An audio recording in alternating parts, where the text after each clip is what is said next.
Bank biasanya back end sama front end itu satu server atau gimana?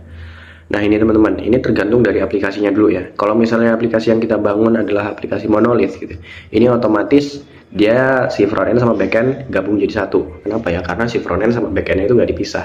Tapi kalau misalnya kita nggak pakai monolith gitu, kita pisah antara front end sama back end. Nah di sini saya lebih prefer untuk memisahkan antara server front end sama server back end. Kenapa dipisah gitu? Supaya si front end sama si back end dia itu nggak nge-consume server yang sama gitu, supaya nggak rebutan resource. Karena apa? Karena biasanya antara front end sama back end gitu ya, itu yang lebih banyak mengkonsum resource itu biasanya adalah si back end. Karena di back end itu biasanya ada service-service lain-lainnya gitu, nggak cuman bikin REST API.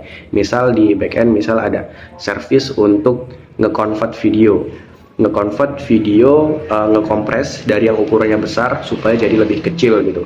Terus misalnya kita mau ngerubah dari video, kita ambil kita capture gitu ya, jadiin foto. Atau misalnya kita ngegabungin foto menjadi sebuah video gitu.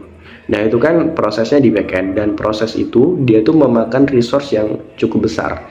Nah kalau misalnya server front end sama server back end digabungin menjadi satu, jadinya bisa berakibat kepada si front end-nya itu bisa menjadi lebih lambat gitu. Kenapa ya? Karena resource server yang kita punya itu udah dimakan, sudah dikonsum, sudah diambil oleh si service yang cukup berat, service yang cukup berat itu.